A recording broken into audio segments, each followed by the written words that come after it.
Hello, और कैसे हैं? ठीक ही होंगे शायद। Myself Vikasan Pande. आज हम लोग class 11th first chapter law of multiple proportion स्थिर गुणित अनुपात का नियम पढ़ेंगे। क्या पढ़ेंगे? गुणित अनुपात का नियम पढ़ेंगे। इसको डाल्टन ने 1803 में प्रपोज किया था। किसमें दिया था? 1803 में। इसमें क्या बताया गया था कि जब दो एलिमेंट्स या दो से अधिक एलिमेंट्स आपस में कंबाइन करते हैं और क्या करते हैं, दो से अधिक प्रोडक्ट का फॉर्मेशन करते हैं, तो उसमें एक एलिमेंट का मास जो होता है वो हमेशा फिक्स होता है और दूसरे एलिमेंट का मास वो एक सिंपल रेशियो में हमको मिलते जाते हैं। जैसे हाइड्रोजन और ऑक्सीजन अगर कंबाइन करेंगे तो टू टाइप्स के प्रोडक्ट का फॉर्मेशन करते हैं। एक क्या हो जाएगा? एक H2O और अदर H2O2। तो H2O में हाइड्रोजन का मास कितना होता है? 2 होगा और ऑक्सीजन का मास 16 हो जाएगा। बट H2O2 में हाइड्रोजन का मास कितना होगा? 2 ही रहेगा और ऑक्सीजन का मास कितना हो जाएगा? 32 हो जाएगा। तो यहाँ पर देखिए हो रहा है ना, ऑक्सीजन का कितना हो रहा है? 16 और 32। तो एक सिंपल रेशियो क्या मिला? 1:2 मिले। बट हाइड्रोजन का मास कितना होगा? हाइड्रोजन का ऑलवेज क्या होगा? कांस्टेंट। यहाँ पर है कितना है? कांस्टेंट। एक निश्चित मास में उसका मास कैसा होगा? निश्चित रहेगा। कितना? 2 ग्राम ही रहेगा। ठीक है। तो यही क्या है? इस गुणित अनुपात का नियम है। लेकिन इसमें आइए हम लोग हेडिंग डालते हैं। पहले क्या है? Law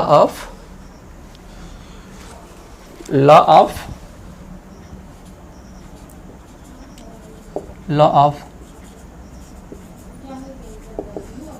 multiple proportion. Proposed by, किसने प्रपोज किया भाई? Proposed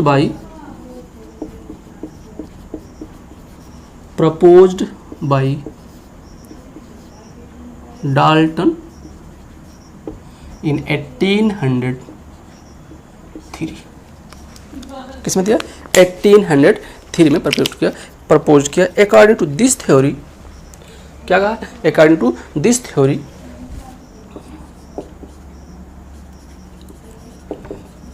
according to this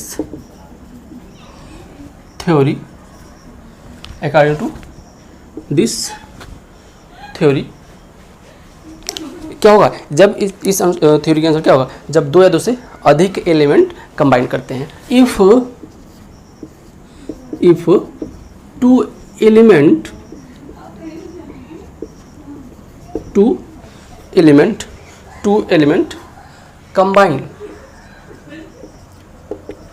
combine to form two or more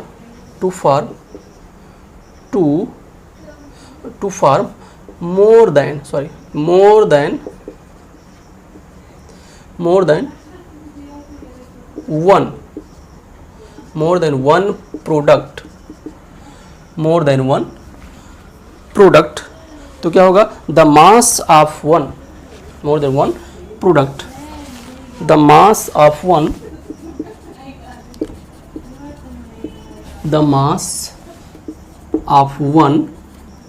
element,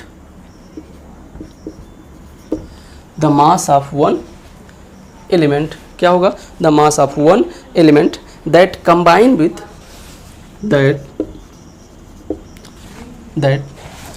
combine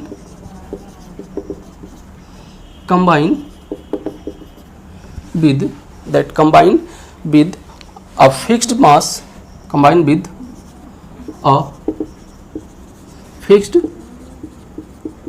देखिए यहाँ पर क्या होगा? जब according to this theory, if two elements are combined to form more than one product, then the mass of one element that combined with a fixed mass, क्या होगा? one element that combined with a fixed mass, क्या होगा? उसका मास क्या होगा? Fix होगा of the other, दूसरे की other element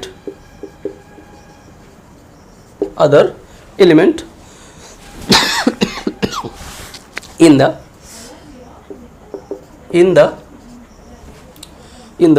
ratio in the ratio of small ratio of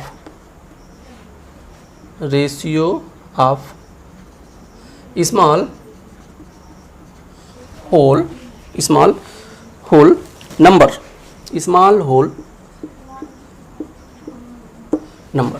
क्या कह रहा है? अकॉर्डिंग टू दिस थ्योरी, इस थ्योरी के अनुसार जब दो एलिमेंट आपस में एक दूसरे से कंबाइन करते हैं और उससे दो या दो से अधिक प्रोडक्ट का फॉर्मेशन होगा, तो जो प्रोडक्ट में दोनों एलिमेंट का मास रेशियो होगा, उसमें से एक का मास तो फिक्स होगा, बट दूसरे का क्या होगा? दूसरे का एक सिंपल रेशियो में, एक सरल अनुपात में, एक गुणित अनुपात में हमें मिलेंगे।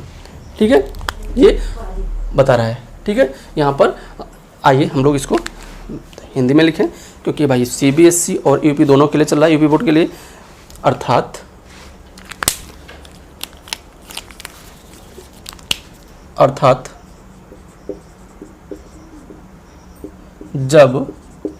जब दो तत्व क्या करते हैं?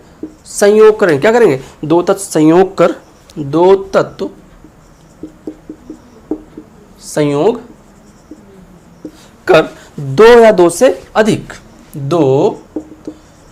या दो से अधिक, क्या बनाएंगे? दो या दो से अधिक यौगिक, दो या दो से अधिक यौगिक बनाते हैं,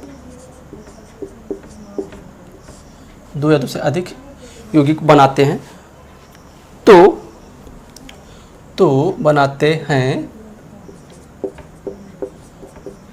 क्या हुआ इसमें? तो एक का मास क्या होगा? एक का मास तो फिक्स होगा, बट दूसरे का मास क्या होगा? एक सरल अनुपात में होते हैं। क्या होगा? तो एक तत्व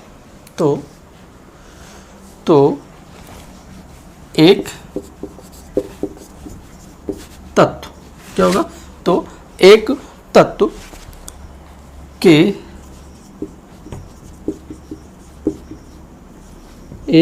के विभिन्न भार जो दूसरे तत्व के निश्चित भार से निश्चित भार से संयोग करते हैं, भार से संयोग करते हैं, परस्पर क्या होंगे? परस्पर एक सरल अनुपात में होते हैं, परस्पर सरल अनुपात में होते हैं। ठीक है, क्या कर रहा है? देखिए, according to this theory, if two elements combine to form more than one product or compounds, भी यहाँ पर कह सकते हैं more than one product or compounds, the mass of one element that combine with a fixed mass of the other element in the ratio of small whole number, means जब दो तत्व परस्पर एक दूसरे से कंबाइन करते हैं और दो से अधिक प्रकार के यौगिक बनाते हैं, तो उसमें एक तत्व का मास हमेशा फिक्स होता है और दूसरे तत्व का मास या दूसरे तत्व का भार क्या एक सरल अनुपात में हमें मिलता है। यही क्या है? यही गुणित अनुपात का नियम है। जैसे आइए एग्जाम्पल लेकर के हम लोग देखते हैं। एक एग्जाम्पल ले लीजिए, जैसे कि हम क्या कहेंगे कि अगर hydrogen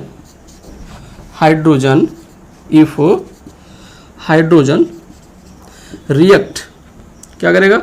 hydrogen react with oxygen,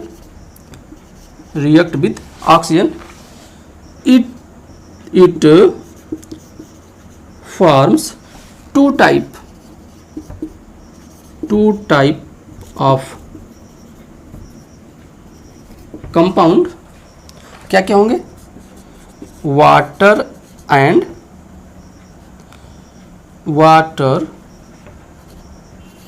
and hydrogen peroxide H2O2। तो इसमें होगा क्या, देखिए कि H2 plus half O2 gives out H2O। इसका कितना ले लिया जाए, इसका 2 ग्राम मास हो जाएगा और इसका 16 ग्राम मास। ओके, तो 2 ग्राम एंड 16 ग्राम। और नेक्स्ट अगर हम ले लें H2 plus O2 gives out H2O2। यहाँ पर कितना है, 2 ग्राम मास एंड इस यहाँ क्या हो जाएगा 32 ग्राम। ठीक है, तो यहाँ क्या देखिए, ये क्या H और O का जो सिंपल रेशियो है वो कितना हो जाएगा 2 एंड 16, किसमें H2O में, और H2O2 में क्या हो जाएगा, इसमें 2 and 32। So in this case H2O and H2O2 में ऑक्सीजन का रेशियो जो हो जाएगा वो क्या हो जाएगा 1:2, या आप सिंपल कह सकते हैं कि H2O2 और H2O में जो हाइड्रोजन और ऑक्सीजन का रेशियो हो जाएगा वो 1:1:2 होगा। यूँ ले लें, ये क्या हो जाएगा 1:2, ये आपका क्या हो जाएगा, ये सिंपल रेशियो में, किस में मिल रहे हैं आपको, सिंपल रेशियो में आपको मिल रहे हैं।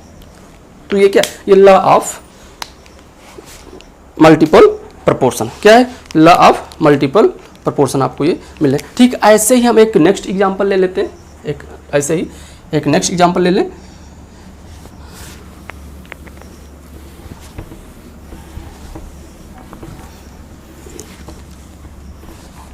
क्या लेते हैं, अगर हम ले लें, किसको ले लें, if nitrogen combine, if nitrogen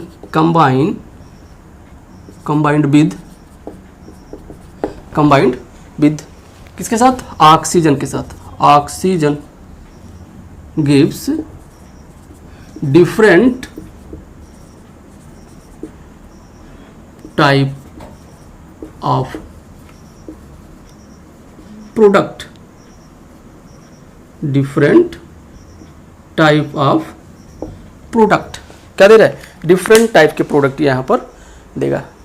ठीक है, अब कैसे, नाइट्रोजन और ऑक्सीजन जब कंबाइन करते हैं तो डिफरेंट टाइप्स क्या, N2O, NO, N2O3, N2O5, ठीक है, N2O4, ये डिफरेंट टाइप्स के मिले। बट इनका अगर हम रेशियो देखेंगे तो ये रेशियो 1, 2, 3, 4, 5 के रेशियो में आपको मिलेंगे, या 16, 32, 48, 64 एंड 80 के रेशियो में मिलेंगे। जैसे हम आइए देखते हैं, अगर नाइट्रोजन किसके साथ, ऑक्सीजन के साथ कंबाइन करेगा तो क्या लेते हैं, यहाँ nitrogen N2 plus half O2 gives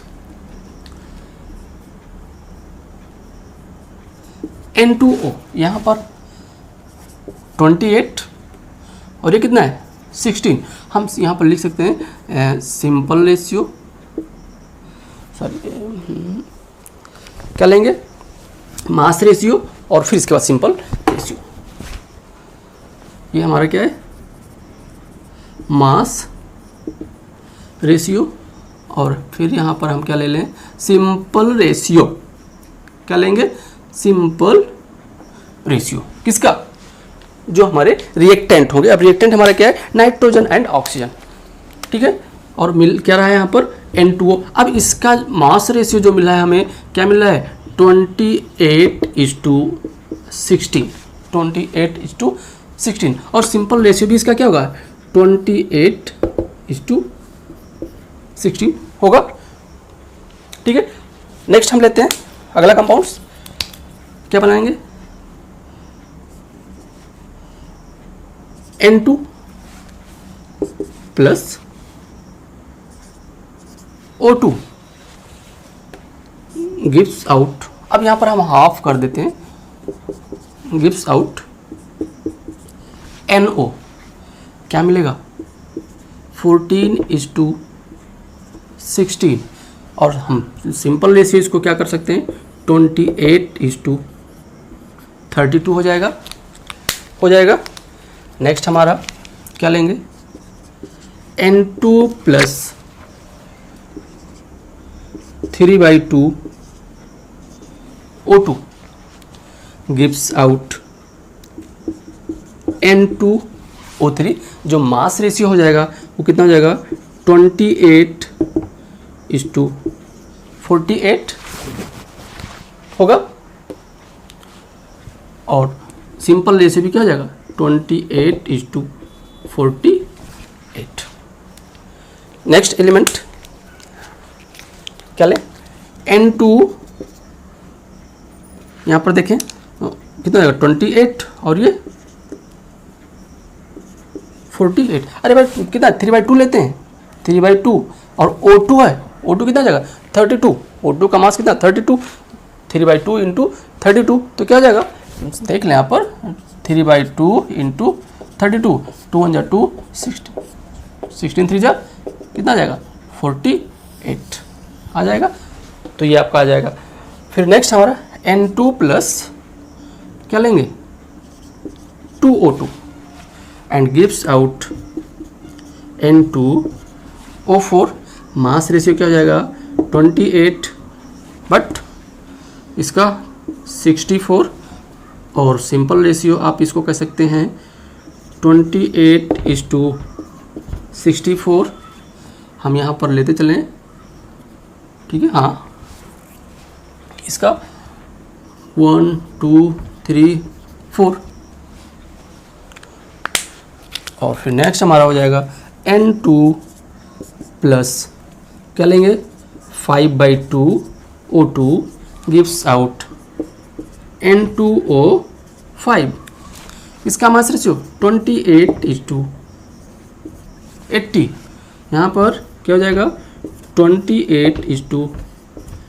ये क्या हो गया तो देखें यहाँ पर ये जो आपको मिल रहे हैं 1 2 3 4 5 एक सिंपल रेशियो में आपको मिल रहे हैं। बट ऑक्सीजन क्या है इस नाइट्रोजन फिक्स मास में कैसा है नाइट्रोजन फिक्स मास में आपको मिल रहा है 28 28 28 28 28 बट इधर 16 32 48 64 and 80 तो 1:2:3:4:5। So in this case it is proved that when two elements are combined to each other gives more than two types of compounds.